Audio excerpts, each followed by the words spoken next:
Global happenings today. We communicate, we analyze global news. Stay tuned.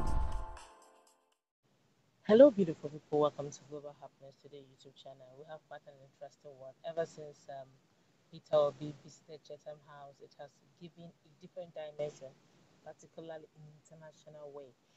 Some few hours ago, a lot of Nigerians, even Sky News, international media, had to give, should I call it a big publicity for Peter Obi.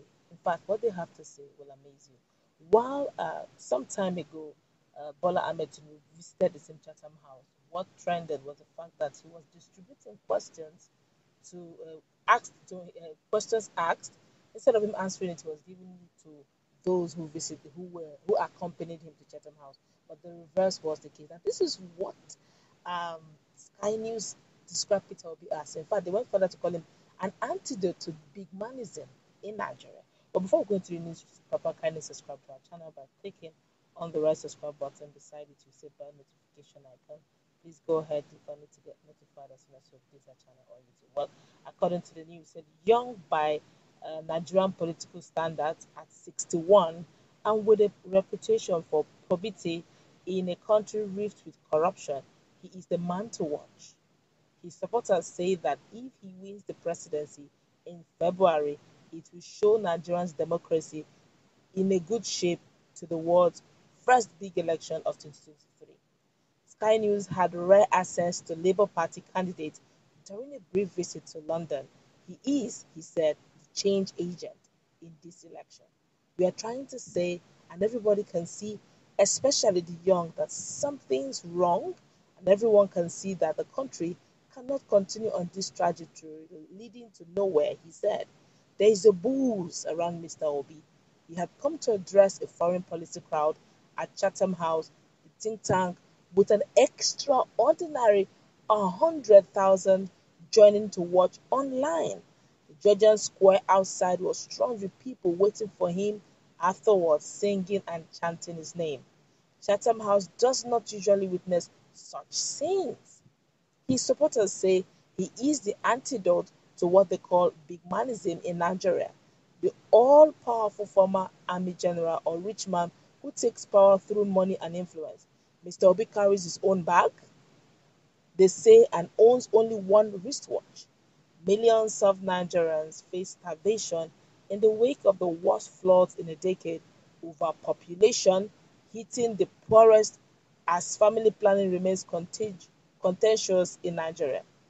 There are questions, however, about undeclared offshore companies he's reported to own, and his campaign manager was convicted of money laundering. He was dismissive of them. His affairs are all transparent, very transparent, he said, wrapped up in trust. And as for the disgraced team official, whatever happened with him is an issue that happened before he became my campaign manager, he said. There are far bigger questions about the financial integrity of his opponents. Mr. Obi is taking on the big powerful interest of Nigerian politics and comes from the Igbo majority. He comes from the Igbo majority, which has never had one of its own on the top job. He admits to be daunted but says he's prepared for the role and believes Nigerians' problem needs solving. And he says British people should care about this election as well. We have about 200 million people, which is a huge market for Britain. And it's also critical for Britain. EU, that's European Union, they need Commonwealth members, he said. The country he wants to run faces enormous challenges: runaway inflation, soaring unemployment, endemic corruption. It is threatened by separatist groups and jihadist insurgencies. He says he will sit down and talk with agitators and govern with compassion. For Arkwright, the former British High Commissioner in Nigeria, said the country needs new sense of direction. I'm afraid it's in quite a mess and there's a sense of paralysis almost in Nigeria, he said. I do think that a fresh voice, someone coming in with a new idea or with new ideas could make that difference, and that matters also to United Kingdom.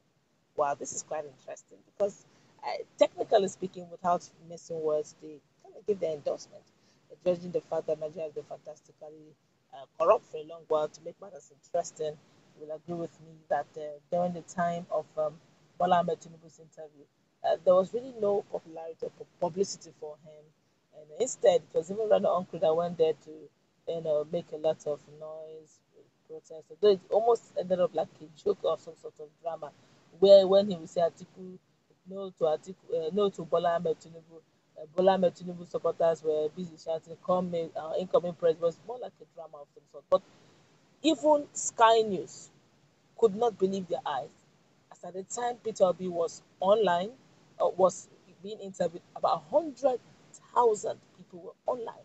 And to make matters interesting, those in diaspora visited Chatham House chanting Obi Dati, Obi. It was as if this guy is unique. Now the question now is Peter Obi, to them, is a new face. He became literally popular some few months back.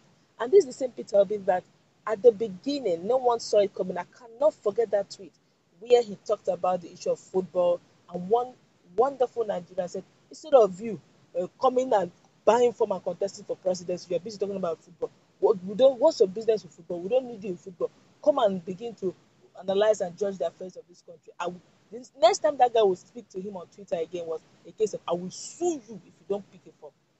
Before you know it, the thing started trending. And I said, look, the issue of Nigerian politics is a bit dicey and usually doesn't end up in one time. There has to be some sort of tribunal. He doesn't have money to waste another, but that he will get back to Nigerians. He picked the form in PDP and you saw what happened in PDP. He had to leave and went down to LP, got the ticket. And okay, but Professor Perfect told me left it for him literally. And today, Peter Obi is the first to reckon with. I feel divinity's hand in this matter. And even pastors, foreign pastors, Nigerian pastors, clergymen are beginning to talk about it. Northerners are beginning to embrace it. Look, let's leave ethnicity out of this. Let's talk about competence. Look at the three major candidates. Look at the way Peter Obi, look at the way I take that again. Look at the way Atiku Abubakar campaign team and Bola Ahmed Tinubu campaign are just bringing out that dirty linen in public. This one will talk about article gates, the other one will talk about the cartel of drugs and all and all. And these are the people vying for presidency. And in all of this, Peter Obi seems to be the angel, quote unquote. I am not saying he's without sins, okay? But compared to the lot we have, I think we should give him a shot. Just personal opinion. Even the Sky News are looking at him, judging by African standard, judging by Nigerian standard. They call Peter Obi as 61, a young star. Come on, he's a youngster at 61. But if you look at the people he's running with, these guys are old men.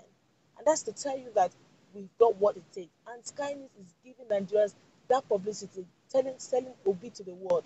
Now, that's, if you ask me, what else again are we looking for? Even Sky News have said it all. What are you waiting for? Go get your PVT if you have not. That's where we're going to wrap it up. Let's meet in a conversation. What's it?